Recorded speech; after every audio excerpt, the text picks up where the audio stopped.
मसूरी के लिए लोड करना था। थॉमस को इतनी जल्दी क्या थी? उसे कॉल कर ले यार। अरे यार उसका नंबर नहीं है। हर हफ्ते आता है वो, नंबर तो लेकर रखा कर। थॉमस की बस धड़धड़ाते हुए दिल्ली के बाहर जा रही थी। देखते ही देखते 2 घंटे बीत गए थे और बस उत्तर प्रदेश में प्रवेश कर रही थी। बस की डिक्की के अंदर यार मुझे तेज बाथरूम लगी है और ये बस है कि रुकने का नाम ही नहीं ले रही। अब तो रोक के भी नहीं जा रही। कोई नहीं, ये डिक्की का दरवाजा खोल के यहीं से कर लेता हूँ। कबीर ने जिप खोली थी कि पीछे से आवाज आई, छी। I am really sorry. आप कौन हैं? और यहाँ तो 2 घंटे से है क्या? तुम कौन हो? I am sorry. नाम बोलो तुम अपना मिस्टर।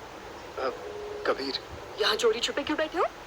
मैं वो गुंडों से भाग रहा था। तुम क्रिमिनल हो? नहीं, मैं अनाथ हूँ। वो लोग मुझे पकड़कर भीख मंगवाना चाहते थे, इसीलिए भागा है। मैं तुम पर भरोसा क्यों करूं? मैडम जी मुझ पर भरोसा रखिए, मैं बहुत अच्छे घर से हूँ और मैं आपसे बिल्कुल दूर बैठूंगा। बस रुकते ही चला जाऊंगा। आप प्लीज चलाइएगा मत। वैसे तो जेनिफर कभी चिल्लाती नहीं है, वो लोगों को चिल्लाने पर मजबूर कर देती है।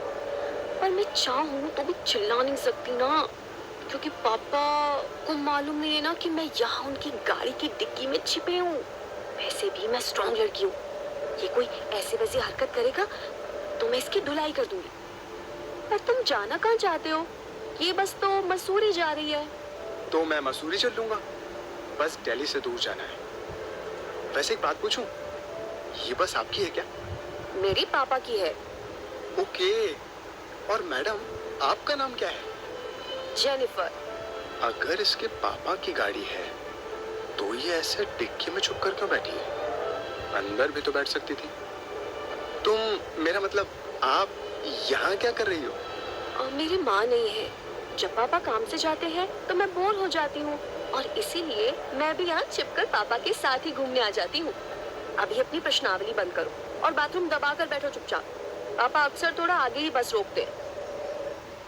कबीर और जेनिफर की नोक झोंक भरी मुलाकात तो हो गई है और दोनों चल पड़े हैं मसूरी की ओर। क्या रंग लाएगी उनकी एक खट्टी मीठी दोस्ती? जुड़े रहिएगा अगले एपिसोड में, कहानी जारी रहेगी।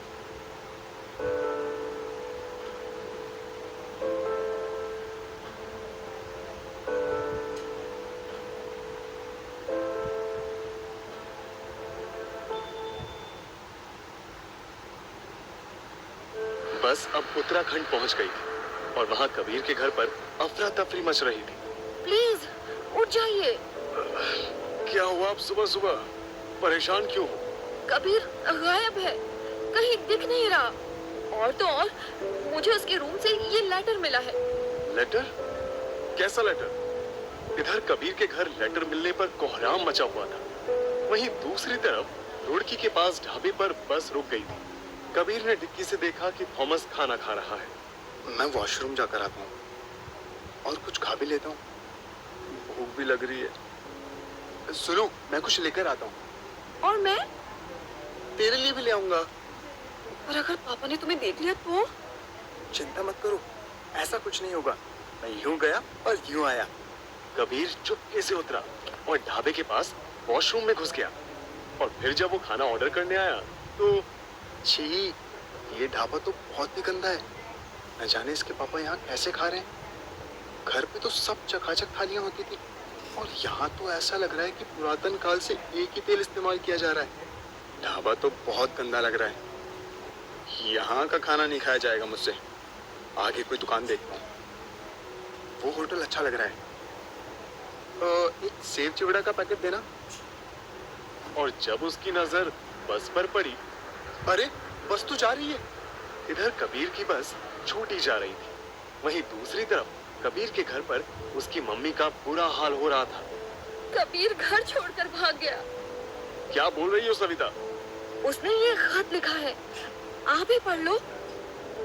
पापा, मैं 1 महीने के लिए जा रहा हूँ। जैसा आपने कहा था, 20,000 में महीना गुजार के दिखाऊंगा। हाय मेरा बेटा, पता नहीं कहाँ होगा। चिंता मत करो, शांत हो जाओ। ये लड़का इतना बड़ा हो गया है पर बचपना नहीं गया। पता नहीं कहाँ होंगे लाड साहब। उनके लाड साहब इस वक्त बीच हाईवे में शायद रह जाने वाले थे, क्योंकि बस तो स्टार्ट हो चुकी थी। ये सब रखो, आप छुट्टा भी रखो। अरे 10 रुपए की चीज का कोई 500 देता है भला, रुको भाई। पर कबीर कहाँ रुकने वाला था। वो तो पूरी ताकत से बस के पीछे भाग निकला था। तेरी और वहाँ घर पर। भैया इधर आइए। क्या तुमने कबीर को कहीं देखा है? जी, मालिक कल किसी दोस्त के यहाँ गए थे। अच्छा, कहाँ गए हैं? कुछ मालूम है? नहीं साहब जी। ठीक है, तुम जाओ, अपना काम करो। मुझे बहुत डर लग रहा है। पुलिस के पास चलते हैं। नहीं, मैं उसके फैसले को सपोर्ट करता हूँ। उसे रहने दो 1 महीने के लिए। अगर किसी ने उसे किडनैप कर लिया तो कुछ तो करो। ऐसे कठोर दिल कैसे हो सकते हो तुम? ठीक है, तुम शांत हो जाओ। मैं कुछ पता कराता हूँ, पर हम उसकी कोई मदद नहीं करेंगे। और अगर वो 20,000 में 1 महीना नहीं गुजार पाया तो? तो नहीं गुजार पाया, यही तो सबक सीखना है उसे। हम उसकी कोई मदद नहीं करेंगे। इतना कठोर तुम मत बनो। तुम चाहती थी तुम्हारा बेटा सुरक्षित रहे, इतना मैं जरूर ध्यान रखूंगा, पर हम उसके इस फैसले पर कोई दखलंदाजी नहीं करेंगे। एक तरफ कबीर की बस छूटी जा रही है और दूसरी ओर उसके मम्मी पापा उसे ढूंढना शुरू कर रही हैं। कहानी दिलचस्प होती जा रही है। यूं ही प्यार से जुड़े रहिए लव इन मसूरी के अगले भाग में। कहानी जारी रहेगी।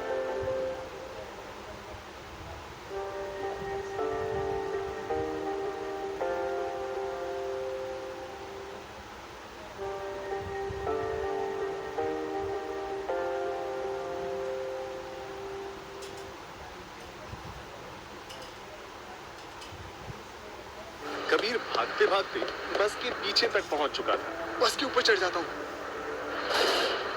ये बस के पीछे